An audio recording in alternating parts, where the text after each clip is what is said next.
Hello, Uncle Bry here. Dahil proud Ilocano ako, magdinakdakan tayo. Magstay ka lang sa video na ito para malaman mo kung paano gawin. Uncle Bry's version nga pala ito, no? So hindi siya 100% authentic, pero masarap din. Another term for dinakdakan is warik-warik or pwede rin nating sabihing sisig Ilocano. Marami pong version ang sisig or dinakdakan. Pwede kayong gumamit ng manok or isda. Pero isa lang ang the best dito, pulutan. So ano pang hinihintay nyo? Shot na! At magsali ng panayad whiskey. Inumin? Shot puno, tagay na tayo.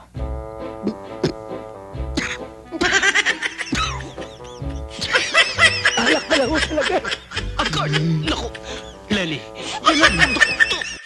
Parang mali yata yung pagbili ko ng alak sobrang banayad. At swabe daw sa lalamunan. Sige, itry ko pa Pasahin? isang beses baka sakali. Uminom?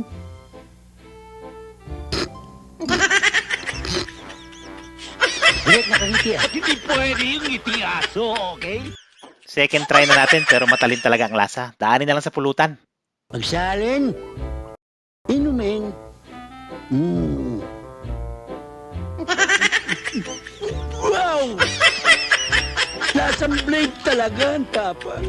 Pangatlong shot ko na to pero matapang talaga eh. 10,000 years later.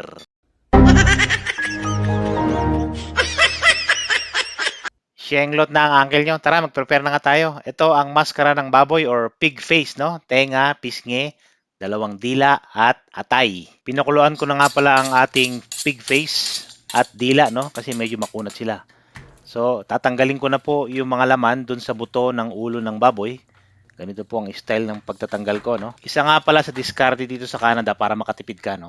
Bumili kami ng isang buong baboy and then divide it into 4 portion kasi 4 na katao ang maghahati. So halimbawa, ang presyo ng baboy or buong baboy is $260 to $300. I-divide yun into 4. Mas makakatipid po kayo kung gano'n ang discarding gagawin nyo.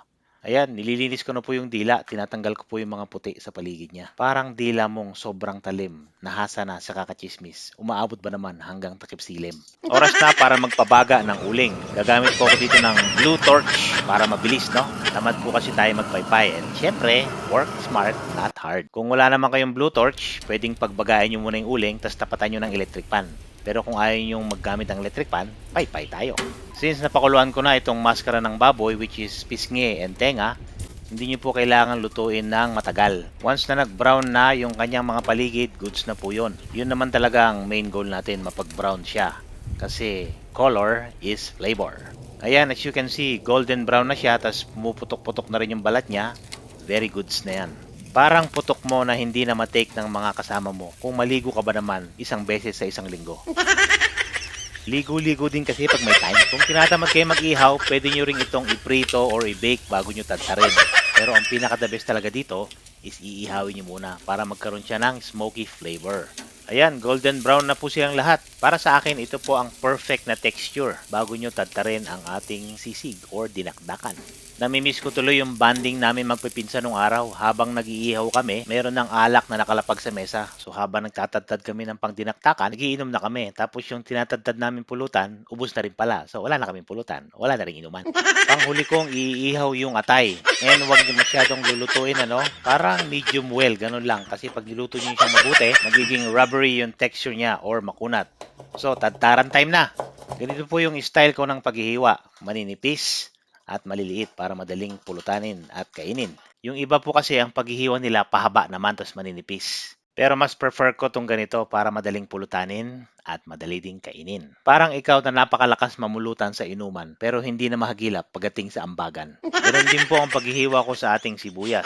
Cut into small cubes. Again, depende rin po sa inyo kung anong trip nyo, no? Pare-parehas lang naman po magiging lasa niyan regardless kung anong klaseng hiwa pa yan.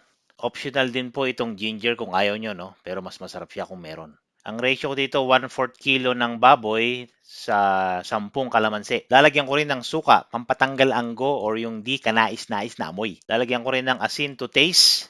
Kayo na pong bahala mag-adjust kung gaano kaalat ang gusto nyo. Ganon din po sa ating paminta at onion powder. Para sa mga viewers ko dyan na hindi pa naka-follow sa akin, i-follow nyo lang po ako sa aking Facebook page, YouTube, or TikTok para po maging updated kayo sa aking mga latest videos. Ito naman po ang inyong Uncle Bry. Maraming salamat. Bye-bye!